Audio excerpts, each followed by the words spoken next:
Well, I want to show you that if you went to one place to find a rent grant or a mortgage grant and they said they're out of money, you're missing a whole lot because there's always dozens, probably in most cities around the country, that offer these kind of programs from nonprofit organizations and other government offices besides just that one you went to. So here's a report that just came out from the city of Philadelphia. Now, they identified 17 different sources of grant money, mortgage money, and even money to pay your property taxes in the city of Philadelphia and around the area. 17 sources. So if you checked one, man, you missed on 16 places. Sort of like going for a job and there's 17 jobs available, but you only knocked on one door. Man, and they didn't get it for you. So you got to go to 17 doors.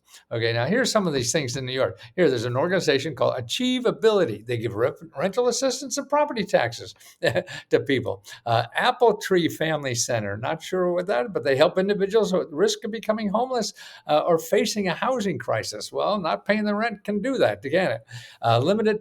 Here's Catholic Social Services, limited financial assistance towards the rent.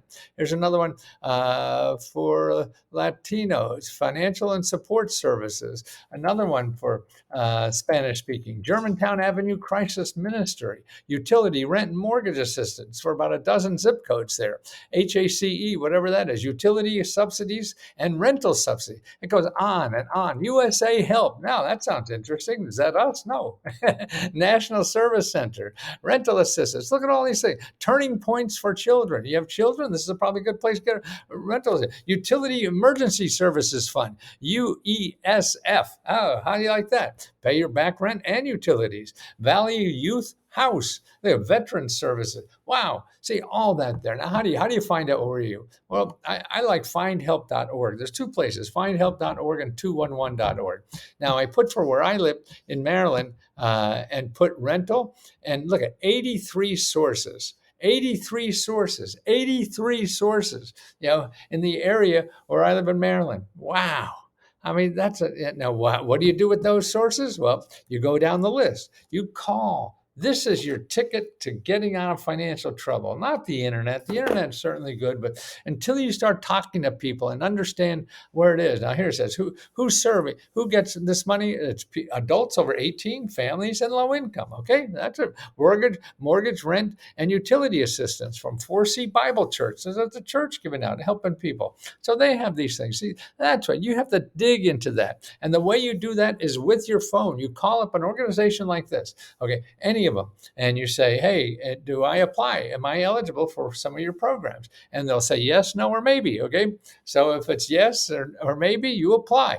If it's no, then you say, hey, where else can I apply? Where else can you suggest? Because see, you have 83 sources to go through, right? So you could cut that down by talking to people who are in similar kind of situations and helping people every day. They know what's hot and what's not better than you and I could ever find out. So these are the people that could really help you.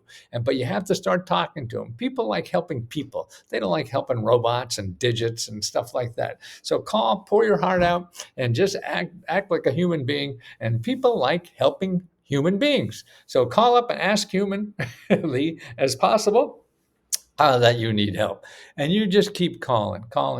It's dialing for dollars. That's what it's about. And that's what I try to train people at Let's Go Help. That's why we have training courses. Not only do we show you websites and things like this, we have 4 or 5 courses every week. Actually, 3 or 4, I guess. Every week, an hour, 2 hours, or whatever. That's live video training with other members and researchers that help you how to do this. You got to learn the system and do it. It's going to be there whether you use it or not. And sure, it may be difficult, maybe easy, but more likely it's going to be difficult. And if you don't handle the difficulty, you're not going to get anything. So roll up your sleeves, start learning what life is about here in this United States, that all this is a pain in the ass. If you're not willing to be a pain in the ass back, you probably don't get much. That's my 2-bit philosophy anyway.